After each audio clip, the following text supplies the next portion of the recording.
Let's wind out the conversation, and those are all great points. Let's see what foreign policy expert Harley Lippman has to say as he joins us right now. Harley, Michael and I have been talking about China in regards to Iran.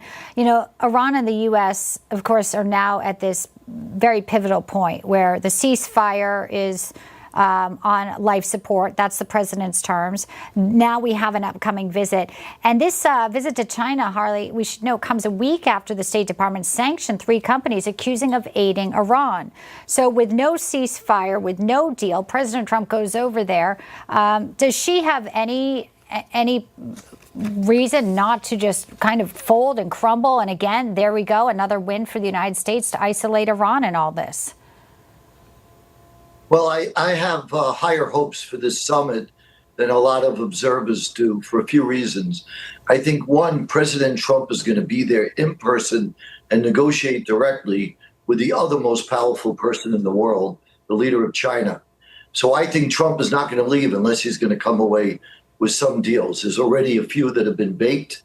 One of them will be probably China is expected to invest as much as $1 billion in the United States, which is a kind of win for everybody. I think President Trump is going to get some concessions from China in relation to Iran, and Trump's going to give something in return. This is what diplomacy and give and take is all about. China, even though they have huge reserves, they are a smart country, and they always anticipated they could have problems. Those reserves are being depleted. They need Iranian and Venezuelan oil, and Trump has leverage. So I think we're going to see some interesting developments coming out of this meeting. I want to get back to some of the comments in the Oval Office today, gentlemen, where President Trump had said that Iran had said, but not put in any document, that the U.S. could come in and take the enriched uranium.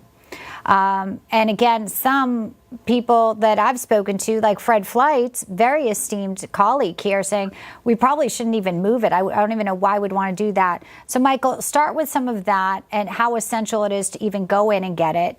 Now it may not even be an option on the table, but there's also a lot of talk about what looks like if there is no ceasefire, if there is no proposal that's signed, a resumption of military activity.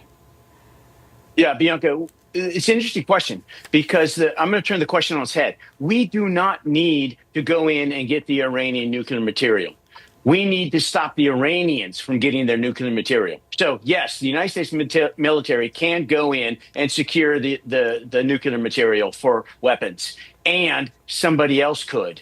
And we just have to prevent the Iranians for it. So it becomes a much wider decision set for the CENTCOM commander and the president of the United States if we just deny the Iranians the ability to have their nuclear weapons material. I'm sorry, I lost the second part of your question. Oh, the second part is what is military, if they resume military action, what does it look like? Obviously, nobody wants boots on the ground. Yeah. What would those strikes look like? Would it go into Karg Island? I mean, or is it just more of the targets in our final seconds here, Mike? So the military engagement can look like it did before, but we don't have to go with the full Monty like we did. We could strike targets 1 or 2 a time at a week, and we could do that forever. Guys, good to have you with us. Of course, fast-moving story. We'll continue to watch in the coming days. Mike, Harley, always a pleasure.